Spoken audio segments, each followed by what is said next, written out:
O Brasil retomou a seleção mundial e ao cenário e as instituições com a posse e o governo do presidente Lula.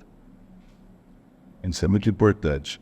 Primeiro, nós temos um espaço geopolítico, histórico, político, cultural, que é a América do Sul. O presidente visitou o Pérez agora, está indo agora de 16, 17, ao Chile. Creio que essa unidade sul-americana é muito importante. Aliás, a América Latina precisava de voz unificada nos assuntos mundiais. Porque nós vivemos um mundo, ao mesmo tempo, de crise, guerras, mas de oportunidades. É um outro mundo, com a ascensão da China. E também com a volta da Rússia, depois de 20 anos de governo Putin, a Rússia se colocou no cenário mundial. A Índia, hoje é uma potência não só nuclear, mas econômica. O Irã, a Turquia, e vem aí a Indonésia. E o próprio Brasil, isso, de per si é uma potência, pelo território, pela população, pela economia, uma das 10 maiores economias do mundo, pela Amazônia, porque o Brasil já atingiu um nível de desenvolvimento e ele é soberano em duas das três questões mais importantes do século XXI. Soberania e segurança alimentar, soberania e segurança energética. Nós temos que completar a industrialização do Brasil já nesse novo mundo e conquistar a soberania tecnológica. O mundo é um mundo de crise, não só crise de 2008, 2009, 2011, 2012, e depois nós tivemos uma pandemia e um mundo de guerras. A globalização está cobrando as suas consequências. E a extrema-direita acabou crescendo na desorganização das indústrias de muito país e do estado de bem-estar social, para sintetizar. Na Europa, na verdade, já é uma ameaça. E nos Estados Unidos nós temos o Trump, e aqui na Argentina já venceu o presidente de extrema-direita e o Brasil já foi governado por. Como as cadeias produtivas e a logística mundial estão se reorganizando, o Brasil se coloca como um dos destinos para investimentos. Se nós formos capazes de conquistar coesão interna e um programa mínimo para o Brasil aproveitar essa oportunidade, nós podemos dar o salto histórico aqui no Brasil. Mas para isso nós precisamos resolver duas questões que eu tenho levantado. A questão tributária, que se concentra a renda e nos distribui pela estrutura tributária brasileira. Quem paga imposto é a maioria da população, o 1% que tem um terço da renda nacional praticamente não paga. E a questão dos juros, do capital financeiro bancário. Porque o Brasil, os problemas que o Brasil enfrenta no nível de governo, déficit público, dívida pública, são consequências basicamente disso. E a falta de crescimento do país também, porque o mercado interno fica muito debilitado com essa apropriação da renda da classe trabalhadora pelos juros e pelos impostos. Então é preciso... Seria necessário um acordo interno no país para repensar essa questão. É preciso saber se as elites estão dispostas a isso. Essa reestruturação do trabalho entra nesse... Com a revolução tecnológica e com essa reforma trabalhista e previdenciária, o mundo do trabalho é outro. Depois desses 20 anos, nós tomarmos 2003, quando Lula assumiu. E teve a precarização também, e nós temos hoje serviços, comércio. O trabalhador de aplicativo são mais de 2/3 dos trabalhadores. A agricultura passa a empregar também, porque ela vai se modernizando. Se nós atendêssemos as 3 milhões de famílias agricultoras que não têm acesso ao crédito, não têm acesso à assistência técnica, não têm acesso à tecnologia, ela daria um grande salto na produção de alimentos e contra o desemprego. Então o país enfrenta esse desafio que todo mundo está enfrentando do avanço tecnológico, como criar novos empregos. Mas temos criado emprego. Aliás, o país tem crescido, criado emprego, melhorado a renda, Mas o país é muito afetado pela política norte-americana, juros, pelo poder que o capital financeiro tem, pelo poder que o agronegócio tem. E porque também mineração, a agricultura não paga impostos praticamente. E, ministro, Então fica a renda do petróleo para ser apropriada para o desenvolvimento do país. Mas eles, no governo Temer, Bolsonaro, eles desmontaram isso. Mas o mundo do trabalho exige também uma atenção especial. Por isso mesmo o presidente fez aquela legislação lá no governo e está discutindo a questão dos aplicativos. Mas se nós queremos, o método está crescendo, mas nós queremos criar condições de mais emprego, é a reindustrialização e o ensino técnico profissional. o senhor diria então que a política externa do Brasil está correta, no governo? E sim, porque o Brasil precisa expandir os mercados hoje. A Europa hoje pesa menos que o Brasil dos mercados da Ásia. Isso é uma coisa inacreditável. Vietnã, a Malásia, Singapura, vários países importam hoje mais do Brasil que qualquer país da Europa. E a China, da Colômbia até o Uruguai, a China é o principal investidor, o principal mercado para esses países. E para o Brasil também. Então, por isso mesmo, a logística já está virando para o Pacífico. Né? Nós vamos ter que fazer estradas, ferrovias para o Pacífico, atravessar os Andes, que já está acontecendo. Vamos ouvir o Candido Lopes. Ministro, a democracia no mundo, ela corre risco, ela vive sob pressão. E principalmente no Ocidente, onde se considerava que a democracia fosse mais fortalecida, tivesse uma pujança maior. Como é que você vê saídas para essa crise da democracia hoje? A única saída que tem é você fazer uma evolução social. Se não há democracia social, a democracia política fica muito frágil. Nós precisamos, no Brasil, avançar em mudanças para que haja uma melhor distribuição de renda, riqueza e propriedade para que morem no Brasil. No caso dos governos. A ameaça da extrema-direita.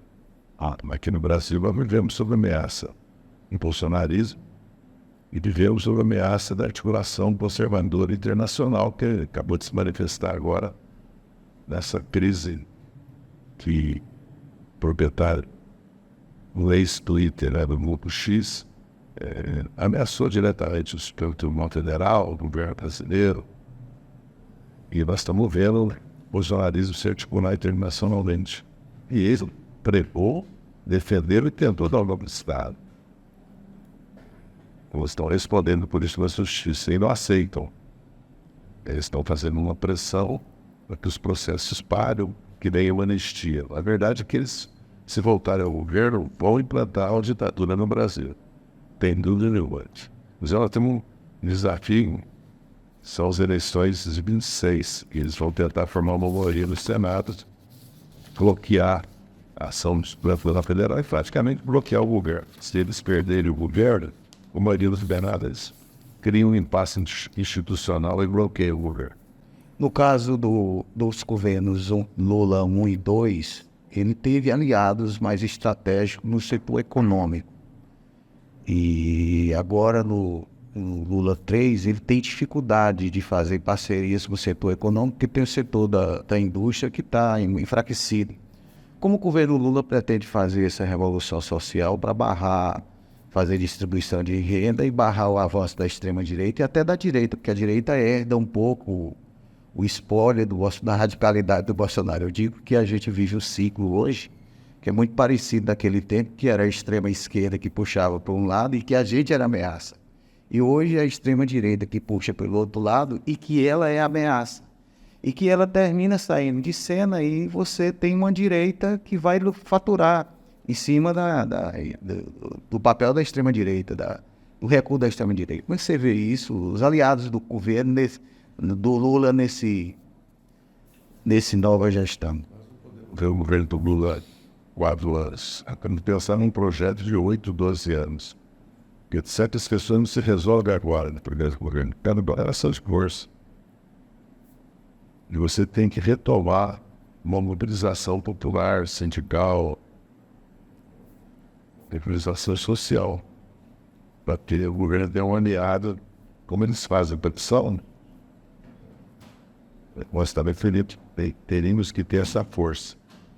A curto prazo, o governo tem essa tarefa, que, de certa maneira, nesse ano termina, de reorganizar o próprio governo, porque o governo estava, houve o Estado, não houve transição, houve desmantelamento dos ministérios. Conseguir construir um orçamento que deu condições de retomar os problemas sociais, aprovar a reforma do IVA, que é muito importante, e lutar para aprovar a reforma do imposto de renda e lucro de dividendo. Mas a médio prazo nós precisamos mudar a relação de força na Câmara e no Senado. E os nossos partidos do governo precisam se reestruturar. Também precisam ser reconstruídos, porque nós passamos de 13 a 19, né? 2013, 20, nós passamos reprimidos praticamente. Então, nós também estamos recomeçando, essa própria eleição municipal, o recomeço. Depois tem 28, 32, nós temos que pensar assim. Então o governo precisa, porque 4 anos, já passou o terço do governo.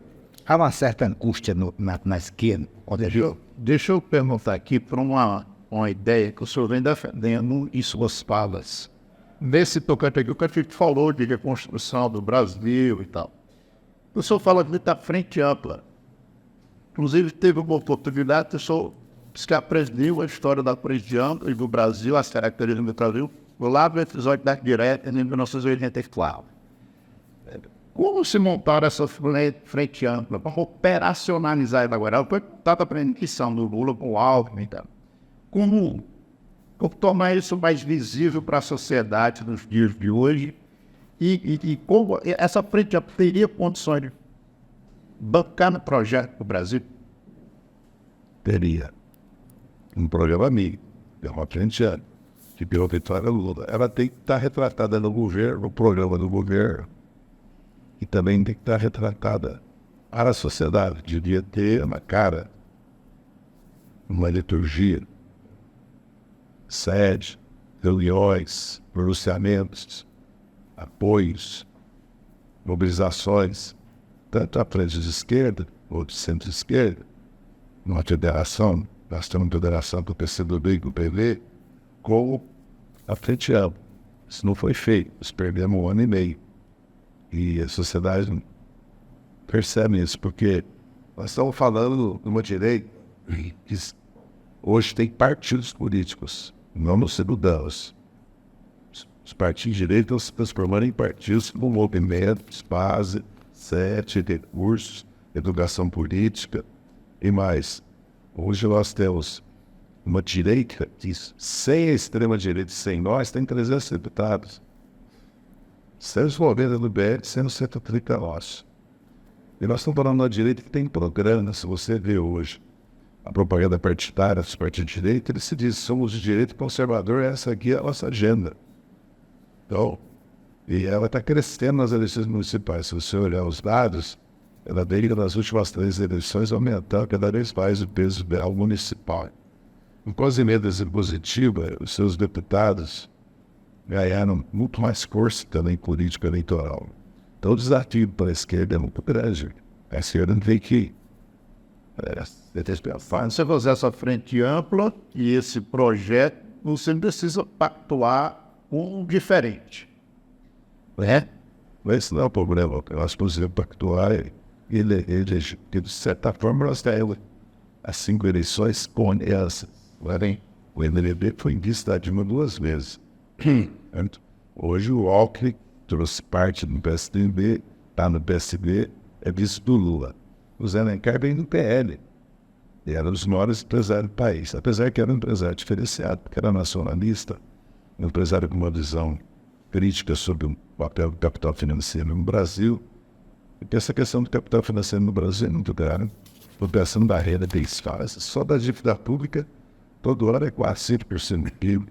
Em juros foram muito altos com o trabalhador, com o micro pequeno empresário, na série. O mandato do atual presidente do Banco Central está finalizando. Como é que o senhor vê a indicação, o artigo, o presidente Lula, do novo presidente? Então, ele tem liberdade para indicar. Na verdade, já indicou 2 diretores, vai indicar mais 2. Mas depende também do Senado. Quem aprova mesmo é o Senado. Então, sempre é uma indicação. Tirou o negócio assim. Sim. Aliás, governar é negociar. Mesmo quando você tem maioria, você pode ter maioria, mas os adversários, ou se não concordam com a tua orientação governamental, às vezes tem muito poder econômico, poder mediático, judiciário. Então, governar. Quem vai para o governo pensando que governar Só mandar. não é só isso, não é só mandar. Brasil. Que é possível governar sem crise, sem derrotas, sem erros. É muito complexo a ação de governar. Miri, você tem falado muito na questão de investir em educação e tecnologia,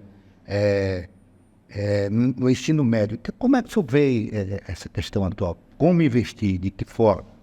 A educação é transformadora e é transformada também pela realidade, né? Nós temos uma nova realidade no mundo, de novas profissões. E nós temos um problema social grave no Brasil. Um país como o Brasil, existe a educação integral. Então, a primeira questão é universalizar a educação integral. A segunda é o ensino técnico profissional. Priorizar o ensino fundamental.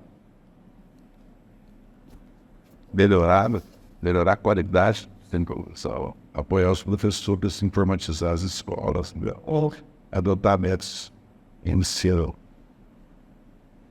que contribuam para automatizar, adotar os modelos, por exemplo, do Piauí e do Ceará, que tem dado certo. E apoiar a ciência e tecnologia, porque o Brasil é uma potência tecnológica, tem institutos de tecnologia. E reformar a universidade brasileira. A universidade brasileira precisa se adaptar aos novos tempos. Então, eu acredito que essa questão da educação como prioridade é uma questão urgente, necessária, não só do ponto de vista das exigências do mundo do trabalho, das exigências da transformação tecnológica, mas também social, para tirar os jovens das ruas, o que as mães pedem. Se você fizer uma pesquisa, a primeira reivindicação das mães é ensino integral. Ensino integral, além disso, ele é humanístico. Ele tem esporte, tem cultura, tem cinema, tem teatro, tem arte. Você pode completar a formação técnica com uma formação humanística também. Você tem falado para os jovens, tomem o poder. Como fazer isso, ministro? Eu quero só emendar com essa pergunta do Brandão, porque eu queria que você fizesse um paralelo entre o contexto que você viveu como estudante de mobilização social e o contexto de hoje, e como é que você vê a perspectiva de trazer o novo, de fazer o novo. Quem tem rede social, tem internet, as formas de mobilização mudaram também. Como é que você vê o cenário de antes e o cenário de hoje? Eu acredito que resultava contra a ditadura, nós estamos na democracia, estamos lutando contra a extrema-direita. Estamos lutando também a retomar, de certa maneira, a soberania do país sobre o seu desenvolvimento econômico, e lutando por transformações sociais. Os jovens têm participado, né? Cada geração, os jovens participaram da campanha da direita, participaram da Constituinte, participaram do impeachment, participaram das eleições do Lula. Acho que nós é que não fomos capazes de trazer os jovens para os partidos. Isso é um desafio. Devemos trazer, porque até nós temos que fazer já uma mudança geracional. Porque nós estamos chegando nos 80 anos, e a segunda geração já está chegando nos 65, 60 anos. Então é hora de uma mudança. Quando eu falo para os jovens tomar o poder, é no sentido que eles não têm que pedir licença para ninguém. Eles têm que começar a participar e começar a disputar, e começar a discutir, entendeu? A partir da luta deles. Também os partidos políticos, nas associações, nos sindicatos, nos movimentos. Não é nesse sentido. A gente está falando aqui de juventude, mas o senhor veio do movimento estudantil de 68. O senhor fala de uma mudança geracional. Mas eu quero saber o seguinte: o senhor é uma referência do Partido dos Trabalhadores. Tem alguns problemas com a justiça, mas a pergunta dele aqui é candidato a deputado em 2026? Os problemas eu queria generoso. Né? Tem um problemão. Será resolvido. Eu espero, eu estou recorrendo ao STJ, também ao Supremo. Vamos ver a decisão. É muito cedo para falar a eleição de 26. Porque nós temos a eleição municipal, temos um congresso que é muito importante o ano que vem. O partido deve fazer um processo de eleição direta, que é isso que manda o estatuto. Isso ainda não foi mudado. Já não fez 2 vezes, uma não fez, a outra adiou. Eu mesmo fui contrário ao adiamento do Congresso do partido 23, mas pela decisão tomada, depois de tomada, nós temos que cumprir. Muito importante. Em 25, no final do ano, eu vou tomar uma decisão. Depende também se eu vou estar com os adquiridos. Aí eu vou tomar uma decisão. Eu tenho dito que, como eu fui cassado justamente, fui condenado na ação penal por 170, tinha do nome adversário pelo domínio de fato, nunca houve nenhuma prova. Eu sou inocente totalmente da acusação. Aliás, que eu absolvido da acusação de chefe do mensalão. Eu espero que esse ano ainda eu termine esse processo. Eu tenho 2 processos, ou condenações, elas sejam resolvidas no Supremo Tribunal Federal, aí eu possa tomar essa decisão. Até por justiça, eu fui caçado, como eu estava dizendo, sem provas, injustamente, eu devo voltar para a Câmara. Mas aí quem vai decidir é o povo de São Paulo na hora de votar. Ministro, a gente tem falado muito, visto muito a realização do governo Lula, do terceiro governo Lula. Mas isso não tem representado a popularidade do governo. Pelo contrário, tem caído a popularidade do presidente e do governo. O que se deve a isso? Bem, são muitos fatores e é difícil chegar à conclusão qual é o fator principal. Mas, evidentemente, o governo está dando sinais claros que precisa de uma organização na área da comunicação, na área da coordenação política. Acho que está formando consenso, inclusive, fora do governo, né, nos atores políticos, principalmente até os apoiadores do governo e do Lula, do PT. Eu tenho, eu ouço todos os dias, é uma grita geral e o governo precisa mudar. O governo é um governo de sucesso, esse ano e meio, pela circunstância e pela declaração de força do Congresso.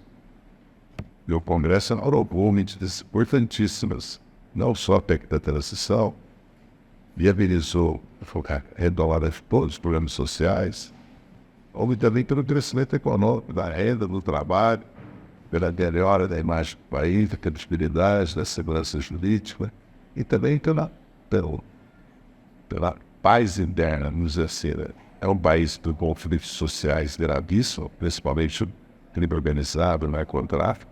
Nós temos um problema de segurança pública grave e temos polícias militares completamente fora do controle, sem fim matando. Mas é um país que cresceu. Não acredito que o governo vai perder popularidade ou o presidente vai perder a médio prazo, porque os efeitos dessa política surgirão. Mas o que eu ouço, dizendo que é pedido já quase que unânime, é que o governo precisa reavaliar sua política de comunicação e a sua coordenação política. Na economia está bem? Eu acredito que sim, dentro das possibilidades. Evidentemente que essa nova indústria Brasil precisa avançar, mas aí precisa de um pacto com o empresariado, né? Precisa mais crédito. Você precisa reorganizar os bancos públicos que foram desorganizados, descapitalizados pela direita. Nos 6 anos de Temer e Bolsonaro. A Petrobras está se reorganizando. O país tem que crescer, certo? Pela transição energética, pela questão ambiental também, da infraestrutura, que está vendo avanço do governo, na questão do óleo e gás, do petróleo, pelas eólicas e solar está crescendo, e no biocombustível também, Na mineração, o país pode crescer muito, o agronegócio pode crescer mais, a agricultura familiar pode dar uma contribuição extraordinária para o país, se ela tiver crédito. O país tem nas exportações, o Brasil tem muito espaço. O problema é que lá não conseguiu baixar o juro e fazer uma reforma tributária. É isso que eu falo. Por isso tem que pensar em 2, 3 governos e dar mudança com ela sem ter força. Queria que a gente caminhasse para o final aqui da entrevista. Eu não preciso já elaborar nesse sentido para a gente aplicar a entrevista. Queria um gancho do que o ministro estava falando, é por que um país nunca reinvestiu em ferrovia? A China conseguiu, em 20 anos, estender a malha ferroviária toda. A indústria de material ferroviário muito sólida, quando tinha indústria de construção naval. Por que o governo Lula não investe? Não tinha indústria de engenharia de projetos e indústria de exportação de serviços que a Lava Jato destruiu. Agora está retomando as ferrovias, né? Já fazendo na Bahia, né? A que sai, vai com leste-oeste, transnordestina, aqui mesmo, o governador fazendo a ferrovia, o porto, a hidrovia. Está fazendo, tem a Ferrogrão que está em crise por causa da questão ambiental, né? Tem um impasse na questão ambiental. Está se pensando em levar a rodovia até o Pacífico. O Paraná está discutindo também a questão do anel ferroviário que precisa se unir.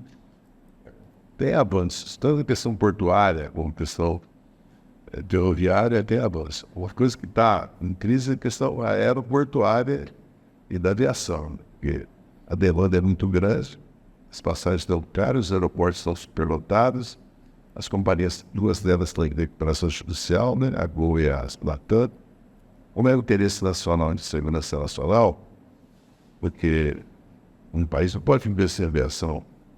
E a aviação regional precisa se desenvolver, porque hoje tem demanda em todas as cidades médias do país para que tenha aviação. De todas as cidades mais de 100 mil habitantes, tinha que ter aviação regional. Porque você pode ir para cidades de 100 mil habitantes, você não pode ir para de 2 milhões, você tem que ir, né? Você pode ir para Pico, você pode ir numa cidade, mas você não pode todo mundo ir para Teresina, para Uruguai, entendeu? Isso tem que mudar. Ministro, tem uma questão, só para encerrar, com relação à questão dos militares. O Brasil, por pouco tempo que tem de democracia, e essa democracia sempre foi copiada. Né? E totalmente tutelada pelos militares. Como resolver esse impasse de uma forma definitiva? Já vi você falando que tem que mudar os currículos, mas só isso basta. O que é possível fazer além disso? E a outra, se for para encerrar, é a relação com os evangélicos. Como a gente deve tratar o movimento social? Deixa eu dizer, nós precisamos de forças armadas, mais do que nunca, porque o mundo está rolando. Cada país está cuidando de si mesmo. Olha os Estados Unidos, a Grã-Bretanha, a Europa, olha as sanções, a coerção contra a China, porque eles estão perdendo. A China, na verdade, é o principal país do mundo. E eles estão adotando medidas. Esquece o liberalismo econômico, esquece o neoliberalismo.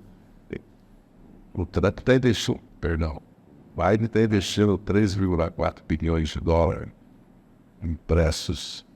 O déficit público dos Estados Unidos é altíssimo. O déficit da balança comercial também é altíssimo. Os Estados Unidos vai migração e, lógico, vai inovação. A Europa está adotando medidas até de proibição de se compra empresas de capital árabe e chinês. A Inglaterra fez isso, a Espanha fez. O Biden agora pôs a líquida sobre o Brasil também, pôs sobre o aço e aproveitou sobre o alumínio. O Canadá fez, o México fez, e cada país está procurando se reorganizar frente ao risco de você ficar sem aquilo que você importa.